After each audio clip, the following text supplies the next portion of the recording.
सारे भाइयों को। क्या डियर फ्रेंड्स, आपको भी बार बार आपकी बॉडी में कुछ ना कुछ बीमारियां चलती रहती है या फिर हमेशा दर्द बना रहता है? आप भी बार बार डिस्पेंसरी जाकर, क्लिनिक जाकर या फिर अस्पताल जाकर चक्कर काट काट कर परेशान हो गए दोस्तों। तो इसका एक ही रीज़न है दोस्तों, शरीर में बढ़ा हुआ आपका वात दोष। जी हाँ, आपने सही सुना, मैंने कहा शरीर में बढ़ा हुआ आपका वात दोष। तो डियर फ्रेंड्स, आज के इस टॉपिक में हम जानेंगे कि वात जो है शरीर में मतलब क्या होता है, किस तरह की बीमारियां पैदा करता है, उसके टाइप क्या होते हैं, वात शरीर में कैसे बढ़ता है, वात शरीर में बढ़ने के बाद में कौन से लक्षण उसके दिखाई पड़ते हैं, और सबसे एंड में बेस्ट घरेलू नुस्खे और बहुत अच्छी जेन्युइन आयुर्वेदिक मेडिसिन कौन सी रहेगी जिससे आप आपकी बॉडी में इस बढ़े हुए वात को कम कर सकते हैं। तो चलिए दोस्तों, टॉपिक स्टार्ट करते हैं। नमस्कार, मैं आपका होस्ट डॉक्टर स्वप्निल और आप देख रहे हैं मेरा चैनल डॉक्टर स्वप्निल वडवेकर हिंदी में। आइए दोस्तों, टॉपिक स्टार्ट करते हैं। दोस्तों, ह्यूमन बॉडी जो है, हमारा शरीर जो है, पुरातन काल से पांचभौतिक बताया गया है आयुर्वेद में। पांचभौतिक आपको स्क्रीन पर एक फोटो दिखाई पड़ेगा जिसमें पंच महाभूत और हमारी बॉडी का एक पिक है। तो उसमें जो मस्तिष्क का भाग होता है, हमारे सर का भाग जो होता है वो आकाश महाभूत होता है दोस्तों। जो हमारी चेस्ट का भाग होता है, छाती का जो भाग होता है वो वायु महाभूत होता है। बीच का जो हमारा हिस्सा है बॉडी का वो अग्नि महाभूत है दोस्तों। जो कमर से लेकर घुटने तक का जो हिस्सा है दोस्तों वो जल महाभूत है। और घुटनों के नीचे का जो हिस्सा है डियर फ्रेंड्स वो पृथ्वी महाभूत है। बॉडी इन पंच महाभूत से बनी है। अगर आप गौर से देखें तो जो सांस लेने की जितनी भी चीजें होती है, हमारे कान होते हैं, आंखों के पीछे जो नैरो कैविटी वगैरह है, यहाँ पे आकाश महाभूत दर्शाता है। फेफड़े जो हमारे आते हैं, चेस्ट का रीजन आता है, यहाँ पे वायु महाभूत है, हम सांस लेते हैं, सांस छोड़ते हैं। जितनी भी हमारी डाइजेशन रिलेटेड जो चीजें होती है वो पेट में होती है तो अग्नि महाभूत है। अन्न को लेने के बाद में डाइजेस्ट करने का काम अग्नि का होता है। हमारी यूरिन बाहर निकलना, लैट्रिन बाहर निकलना, वीर्य बाहर निकलना, लेडीज में एमसी का जो प्रॉब्लम होता है वो खून बाहर निकलना या फिर गर्भ का बाहर निकलना, ये जल महाभूत के कोष में आता है। और जितना भी सारा सब पार्थिव घटक है वो घुटनों के नीचे वो पृथ्वी महाभूत में आता है दोस्तों। तो वात कैसे बनता है, जो ये मेन टॉपिक है उस पर अभी हम बात करेंगे डियर फ्रेंड्स। वात जो बनता है दोस्तों, पंच महाभूत के आकाश महाभूत और वायु महाभूत जब मिलते हैं तो वात की उत्पत्ति होती है डियर फ्रेंड्स। जब अग्नि महाभूत और जल महाभूत मिलते हैं दोस्तों तो पित्त की उत्पत्ति होती है शरीर में। और पृथ्वी महाभूत और जल महाभूत जब मिलते हैं दोस्तों तो कफ दोष की उत्पत्ति होती है। ह्यूमन बॉडी पंचभौतिक होने के साथ में तीनों दोष से लिप्त होती है। तीनों दोष इस बॉडी को चलाते हैं। वो दोष है वात, पित्त और कफ। तीनों भी दोष अगर आपकी बॉडी को नॉर्मल रखना है, बीमारियों से मुक्त रखना है, हेल्दी रखना है, तो तीनों दोषों का बॉडी में इक्वल होना बहुत ज्यादा जरूरी है। इन तीनों दोषों में सबसे मेन जो कोई है दोस्तों वो वात दोष है। और पित्त और कफ जो होते हैं ये दोनों दोष अपाहिज होते हैं, वो वात के बिना कुछ भी नहीं कर सकते।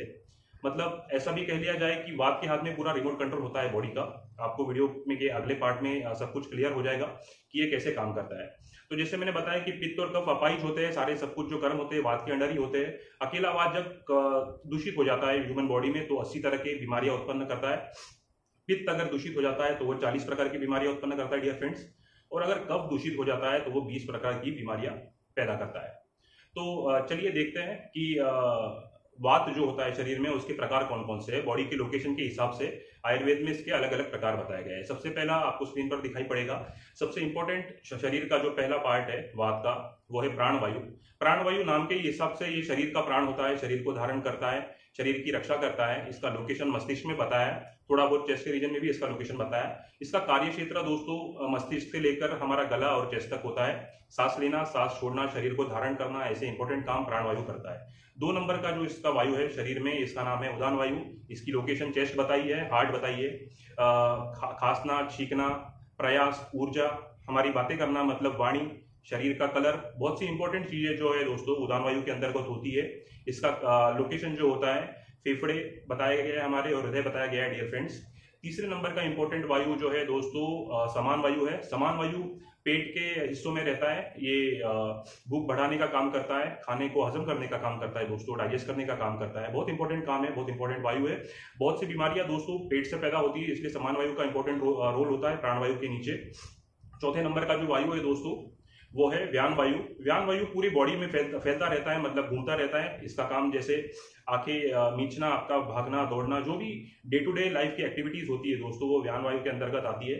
और सबसे लास्ट वायु जो है दोस्तों इंपॉर्टेंट वो है अपान वायु। अपान वायु जो है नीचे की ओर अधोगामी है, मतलब नीचे की ओर जाने वाला है। इसका काम यूरिन, लैट्रिन को बाहर निकालना, वीर्य को बाहर निकालना, गर्भ को बाहर निकालना, मासिक धर्म में मेंस्ट्रुअल प्रॉब्लम्स में खून को बाहर निकालना, ऐसे इंपॉर्टेंट काम जो है दोस्तों यूरिन की जगह से और लैट्रिन की जगह से अपान वायु करता रहता है।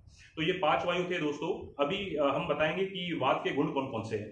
वात के गुण जान लेना इसलिए जरूरी है डियर फ्रेंड्स, क्योंकि इन गुणों में जब बढ़ोतरी होती है हमारे खाने से, हमारे पीने से, या फिर जो भी कुछ चेंजेस होते हैं दोस्तों एटमॉस्फेयर में, तो वात के गुण बढ़ते हैं या फिर कम होते हैं। तो जैसे वात के गुण बढ़ते हैं या कम होते हैं, तो उस तरह की अलग अलग बीमारियां या फिर लक्षण या परेशानियां आपके शरीर में पैदा होती है। हम शॉर्ट में इसके गुण देख लेंगे। मैं एक श्लोक पढ़ूंगा, स्क्रीन पर दिखाई पड़ेगा आपको। वातस्तु रुक्ष लघु चल बहु शीघ्र शीत पौरुष विषदः। रुक्ष मतलब सूखा दोस्तों, लघु मतलब हल्का, चल मतलब जो गतिमान है, बहु मतलब जो बहुत एक बड़े क्षेत्र में फैला हुआ है, एक वात का गुण है। शीघ्र मतलब जो बहुत स्पीड में चलता है। शीत मतलब ठंडा होता है दोस्तों। वायु जो होता है शरीर में, वात जो होता है वो ठंडा होता है। तो इसकी जब भी ट्रीटमेंट करते हैं तो गर्म चीजों से करते हैं। जैसे कि आपका सर दर्द हो रहा है तो हम सेकते हैं या फिर बांधते हैं। घुटनों का दर्द हो रहा है तो भी हम सेकते हैं गर्म पानी से या फिर कुछ लगाते हैं। कोई भी रोल ऑन ले लीजिए या मलम ले लीजिए या बाम ले लीजिए, वो गर्म होता है तो वात कम होता है। शीघ्र मतलब शीत गुण है दोस्तों, ठंडा होता है। और परुष, परुष मतलब जो थोड़ा सा कड़बड़ा होता है, जो चिकना नहीं होता, वात का एक ये गुण है। और विशद मतलब जो साफ होता है। ये इंपॉर्टेंट गुण है दोस्तों। तो जब भी आपका कुछ खाना होता है, पीना होता है, या फिर हमारे सराउंडिंग में जैसे कुछ सराउंडिंग चेंज होता है हमारे, उसके हिसाब से तो गुणों की वृद्धि होती है। मतलब कुछ बढ़ते शरीर में, कुछ लेने के बाद में ये गुण, या फिर कम होते हैं, उसके हिसाब से बीमारियां पैदा होती है डियर फ्रेंड्स। तो ये गुण थे। अभी हम ये देखेंगे कि इसके स्थान कहाँ पे होते हैं। मतलब जैसे गुण में कमियां ज्यादा होती है तो ये बढ़ा हुआ वात दोष शरीर के किस स्थानों में ज्यादा बीमारियां पैदा करता है। वात के शरीर में, हमारे ह्यूमन बॉडी में लोकेशन बताए गए, वो लोकेशन आपको स्क्रीन पर बताई पड़ेंगे। पक्वाशय, कटी शक्ति, श्रोत्रास्त्री, स्पर्शन इंद्रिय मूलम, स्थानम वातस्य तथापि पक्वाशय विशेषता। पक्वाशय मतलब आत का भाग हो गया दोस्तों, हमारा इंटेस्टाइन। ये वात का मुख्य स्थान है। बहुत सी जो बीमारियां पैदा होती है डियर फ्रेंड्स, ये पेट से होती है। तो आपका अगर वात कंट्रोल हो, आपका हाजमा अच्छा हो जाता है, आपको बीमारियां बिल्कुल भी नहीं होती है। पक्वाशय मेन स्थान बताया गया है। कटी मतलब कमर का जो भाग हो गया, कमर के नीचे का जो भाग हो गया दोस्तों, ये भी एक वात का स्थान है। कमर के दर्द के पेशेंट होते हैं, घुटनों के दर्द के पेशेंट होते हैं दोस्तों। श्रोत्र, श्रोत्र मतलब हमारे कान डियर फ्रेंड्स। कानों की भी बीमारियां बहुत ज्यादा देखने को मिलती है। कान भी एक वात का लोकेशन है, मतलब वात यहाँ पे रहता है। अस्थि सबसे इंपॉर्टेंट लोकेशन है दोस्तों, यहाँ पर वात रहता है। मतलब जितने भी 206 हड्डियां हैं हमारी ह्यूमन बॉडी में, वहां पे वात होता है। और हड्डियों के, संधिवात के, आम वात के, आर्थराइटिस के पेशेंट आपको बहुत ज्यादा देखने को मिलते हैं, क्योंकि इनमें वात बढ़ जाता है दोस्तों। दर्द होता रहता है, चींटियां चलती रहती है। स्पर्श मतलब स्किन में भी वात की उत्पत्ति होती है। चर्म रोग के पेशेंट देखने को मिलते हैं, जिनमें स्किन काली पड़ना, खुजली आना, दाग धब्बे पड़ना, बार बार चलना, ऐसी चीजें होती है। ये एक वात का। लेकिन आद जो है, पक्वाशय जो है दोस्तों, मेन बताया गया है। अभी दोस्तों मैंने लोकेशन आपको बताया, मैंने गुण बताया, लोकेशन बताया कि वात कैसे वहां पे कैसे बढ़ता है। इंपॉर्टेंट चीज हम देखेंगे कि किस चीजों से बढ़ता है, मतलब वात क्यों बढ़ता है शरीर में। दोस्तों वायु एक गतिशील दोष है, मतलब वायु हमेशा घूमता हुआ रहता है। तो ऐसे केसेस में जब ह्यूमन बॉडी में कुछ भी अवरोध उत्पन्न हो जाता है या फिर रुकावट पैदा हो जाती है, तो वात रुककर वहां पे बीमारियां पैदा करता है।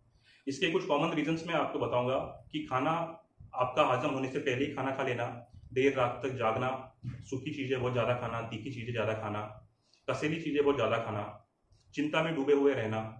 वर्षा ऋतु मतलब जो जून जुलाई अगस्त का महीना होता है, ये वर्षा ऋतु होता है। यहाँ पे नेचुरली वात की वृद्धि होती है ह्यूमन बॉडी में आयुर्वेद के हिसाब से। बढ़ती हुई उम्र, खून की कमी, लंबी बीमारी के बाद में उभरना, ये सब वात की वृद्धि के कारण होते हैं दोस्तों। इनमें वात का कोप हो जाता है, वात बढ़ जाता है। तो दोस्तों शरीर में वात कैसे बढ़ता है ये हमने देखा। अब ये देखेंगे कि वात बढ़ने के बाद में कौन से लक्षण आपके शरीर में देखने को मिलते हैं। ये बहुत इंपॉर्टेंट चीज रहेगी दोस्तों, गौर से सुनिए। वात बढ़ने के बाद में सबसे पहली चीज जो इंपॉर्टेंट एक लक्षण देखने को मिलता है वो है दर्द। बॉडी में हर जगह पे दर्द होता है दोस्तों। तोड़ने जैसी जो है दर्द होता है, या फिर सर फटने जैसा दर्द होता है। शरीर में चींटियां चलना, खून की कमी हो जाना, स्किन का जो है काला पड़ना, शरीर सूखना, ये इंपॉर्टेंट लक्षण देखने को मिलता है। अभी जो मैंने 5 प्रकार के आपको वायु बताए थे, उनके हिसाब से मैं आपको लक्षण बताऊंगा दोस्तों, तो आपको टॉपिक अच्छी तरीके से समझ में आ जाएगा। जब भी शरीर में वात बढ़ता है, समझ लीजिए प्राणवात बढ़ता है, प्राण वायु बढ़ता है, तो वहां पे सांस लेने की दिक्कतें ज्यादा देखने को मिलती है आपको। जैसे कोविड में हुई थी कि आदमी सांस नहीं ले पा रहा था। शरीर में वात जो है उसकी वजह से कफ बहुत ज्यादा बढ़ गया था, सांस में लेने में दिक्कतें होती है दोस्तों। प्राणवायु में अगर आपको प्रॉब्लम होने लगती है तो ये एक सीरियस प्रॉब्लम रहता है। उदान वायु की दोस्तों अगर गड़बड़ी होती है आपको, तो आपको बोलने में कठिनाई वगैरह होती है, चेस्ट से रिलेटेड आपको प्रॉब्लम होते हैं, हार्ट के डिजीज आपको पैदा होते हैं, चेस्ट से रिलेटेड जो इन्फेक्शन होते हैं, सर्दी जुकाम खांसी ये पैदा होते हैं। अगर अपान वायु की बात करें दोस्तों तो आपको बवासीर हो जाता है, पेट में आपकी बार बार गैस बनने लगती है, हाजमा आपका सही तरीके से नहीं रहता है, बवासीर, भगंदर, पथरी होने की शिकायतें ज्यादातर अपान वायु के क्षेत्र में देखने को मिलती है अगर अपान वायु शरीर में बढ़ जाता है तो। एक इंपॉर्टेंट वायु जो हाजमे से रिलेटेड मैंने आपको बताया था वो था समान वायु। समान वायु अगर आपको होती है तो तब भी वही एक कॉमन लक्षण देखने को मिलता है कि आपको भूख बिल्कुल भी नहीं लगती है, कुछ केसेस में ज्यादा लगती है, कुछ केसेस में बिल्कुल भी नहीं लगती है, आदमी सही तरीके से खाना नहीं खा पाता है, इच्छा बहुत ज्यादा होती है दोस्तों लोगों की, लेकिन वो सही तरीके से खाना नहीं खा पाता है। ऐसे अगर समान वायु की आपको प्रॉब्लम देखने को मिलती है तो जितने भी सारे पेट के बीमारियां होती है वो समान वायु से होती है दोस्तों। अगर समान वायु बढ़ जाता है तो या फिर कम हो जाता है तो यहाँ पे प्रॉब्लम देखने को मिलता है। और आखिरी चीजें जो रहती है दोस्तों, 5वें नंबर का जो वायु है व्यान वायु, अगर उसमें अगर कुछ आपको प्रॉब्लम दिखता है या फिर उसमें कोप होता है या फिर उसमें कमी आती है तो आपके डे टू डे जो एक्टिविटीज है, चलना फिरना घूमना, उसमें कमी आ जाती है दोस्तों, उत्साह की कमी आ जाती है, एनर्जी की कमी आ जाती है ऐसे पेशेंट में। जैसे आपने देखा होगा कि सीनियर सिटीजन जो होते हैं इनके जॉइंट्स में इनके साथ साथ में ताकत की कमी आ जाती है, वो जल्दी से घूम फिर नहीं सकते हैं, उनकी ऊर्जा में कमी आ जाती है।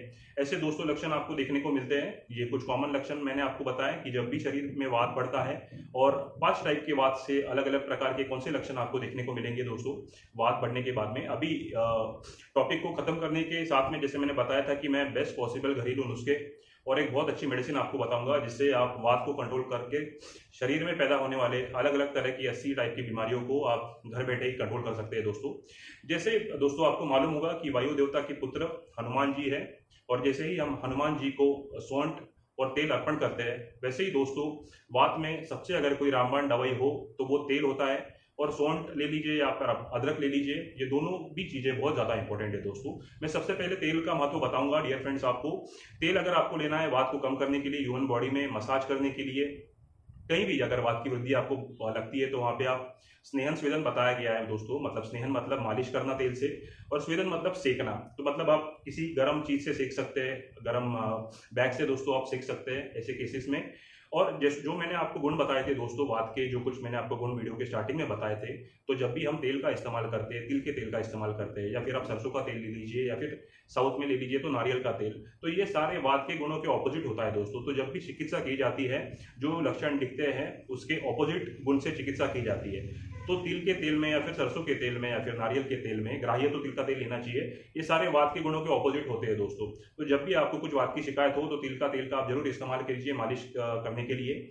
कुछ लोगों में आम वात की शिकायत होती है दोस्तों, वहां पे जॉइंट्स में आप मालिश नहीं कर सकते, मालिश करने के बाद में उनको दर्द बहुत ज्यादा हो जाता है, तो वो पेशेंट छोड़कर जो बचे हुए भाई है या फिर लेडीज है जिनको वात की शिकायत है, वो तिल के तेल का इस्तेमाल जरूर करें। जैसे मैंने आपको बताया कि हनुमान जी को हम तेल और सौंठ देते हैं। सौंठ इसलिए बहुत ज्यादा इंपॉर्टेंट है दोस्तों क्योंकि वो हर तरह की जो वात की समस्या होती है उसको कम करती है। मैं एक जबरदस्त घरेलू नुस्खा आपको बताऊंगा सौंठ को लेने का। आप 25 ग्राम आपको सौंठ लेनी है, 25 ग्राम उसमें आपको देसी घी मिलाना है, और 25 ग्राम उसमें आपको मिश्री मिलाना है। स्क्रीन पर आपको जो है दिखाई पड़ेगा, 25 ग्राम सौंठ का पाउडर, 25 ग्राम देसी घी और 25 ग्राम दोस्तों आपको मिश्री लेनी है। तीनों को मिक्स कर लेना है आपको बहुत अच्छी तरीके से। देसी घी लेना है डियर फ्रेंड्स आपको। और रोजाना जैसे हम छोले लेते हैं या फिर कुछ चने होते हैं, उसकी मात्रा में आपको सुबह शाम आप दूध के साथ में ले सकते हैं वात को कम करने के लिए, या फिर गुनगुने पानी के साथ में ले सकते हैं जिनको दूध पसंद ना हो। ये आपको 90 दिनों तक लेना है। तो शरीर में दोस्तों हर तरह का जो वात होता है, जो छोटी मोटी बीमारियां होती है, बार बार आपको कुछ प्रॉब्लम होती है, दर्द होते रहता है, तो वो सारे इस जबरदस्त नुस्खे से कम हो जाते हैं दोस्तों। मैं दोबारा बताऊंगा आपको, सौंठ 25 ग्राम, मिश्री 25 ग्राम और देसी घी 25 ग्राम आपको बहुत अच्छी तरीके से मिक्स करके एक चने के आकार में या फिर छोले के आकार में आपको सुबह शाम लेना है 90 दिनों के लिए, हर तरह के वात को कम करने में। अभी इसके साथ में लहसुन 2 नंबर पर जो आता है, ये एक बहुत अच्छी रामबाण दवाई है। कुछ लोगों को लहसुन चलता है, कुछ लोगों को नहीं चलता है। अगर लहसुन आपको लेना है तो एक लहसुन आप की जो कली है आप डेली खा सकते हैं सुबह सुबह। अगर वात की शिकायत आपको हो तो वात आपके आसपास भी नहीं रहेगा, वात से रिलेटेड जितनी बीमारियां है वो भी नहीं रहेगा।